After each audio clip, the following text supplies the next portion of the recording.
જય માતાજી બધાને। તો તમે દૂધીના અને મેથીના થેપલા તો ખાધા જ હશે। તો આજે હું બનાવું છું લીલી ડુંગળીના થેપલા। તો વિડીયો તમે પૂરો જોજો અને કેવો લાગ્યો તો કમેન્ટ કરીને જરૂરથી અમને કહેજો।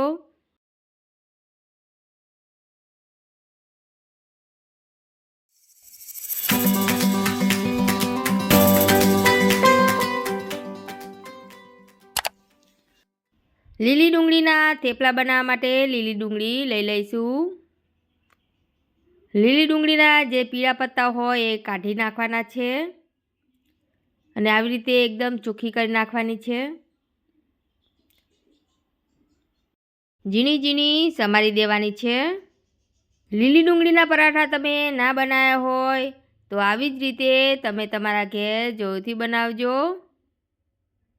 તમારે જેટલા પરાઠા બનાવવાના હોય એ પ્રમાણે તમારે લીલી ડુંગળી સમારી દેવાની છે।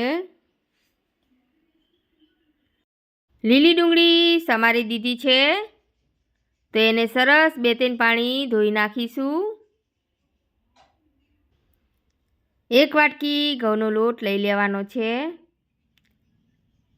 ઘઉંના લોટને ચાળીને જ લેવાનો છે। ઘઉંનો લોટ ચાળી લીધો છે। ઝીણી સમારેલી ડુંગળી નાખવાની છે। 1 વાટકી લોટ છે તો 1 વાટકી લીલી ડુંગળી લીધી છે। ઝીણી સમારેલી કોથમીર નાખવાની છે। કટિંગ કરેલા લીલા મરચાં નાખીશું। આદુ લસણની પેસ્ટ નાખવાની છે। 1 ચમચી ભરીને અજમો નાખીશું। 1 ચમચી ભરીને જીરું નાખવાનું છે।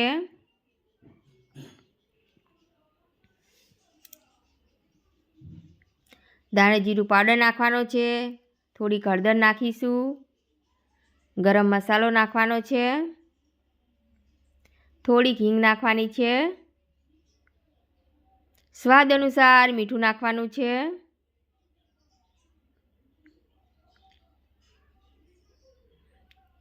તેલ નાખવાનું છે।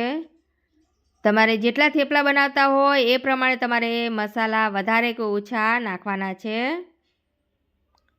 ચમચીથી એકદમ મિક્સ કરી દઈશું।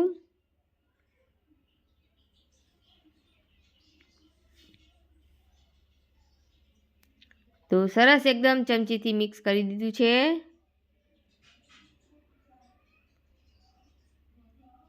તો હાથેથી એકદમ લોટ થોડુંક પાણી નાખીને લોટ બાંધી દેવાનો છે।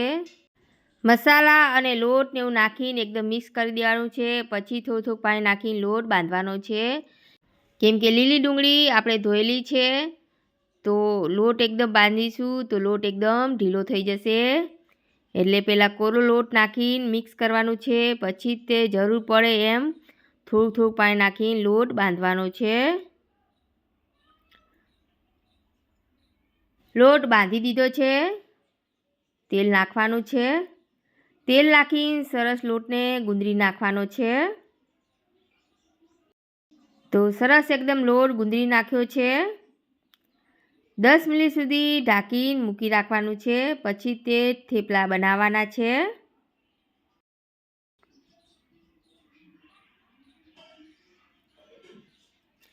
ગેસ ચાલુ કરી દેવાનો છે। 10 મિનિટ જેવું થઈ ગયું છે તો હવે આપણે થેપલા બનાવીશું। હાથમાં થોડોક લોટ લઈ લેવાનો છે। ગોળ ટિક્કી બનાવી દેવાની છે। કોરો લોટ લગાવીશું। ગોળ રોટલી વણી લેવાની છે।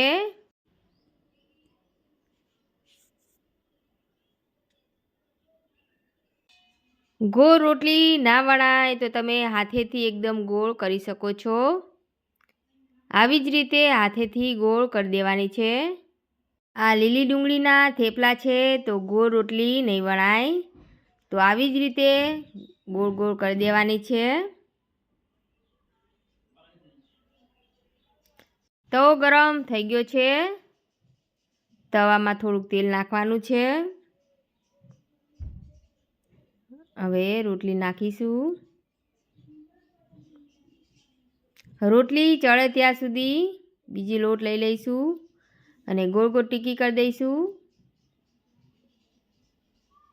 અને રોટલી વણી લેવાની છે. પરાઠા પલટાઈ લેવાના છે અને તેલ લગાવી દઈશું પરાઠા ઉપર. અને આ ડુંગળીના પરાઠા તમારાથી ગોળ ના થાય તો તમને એક બીજી રીત પણ હું બતાવું છું કે આવી જ રીતે પરાઠા બનાવી દેવાના છે.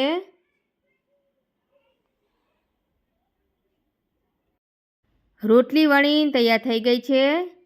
તો રોટલી પર આવી રીતે વાટકી મૂકી દેવાની છે અને ફરતેથી લોટ લઈ લેવાનો છે અને આવી રીતે ગોળ પરાઠા બનાવી દેવાના છે. ડુંગળીના પરાઠા ચડી ગયા છે તો એક પ્લેટમાં કાઢી દઈશું.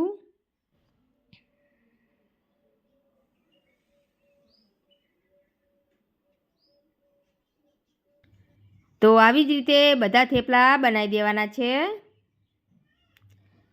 થેપલા બની તૈયાર થઈ ગયા છે.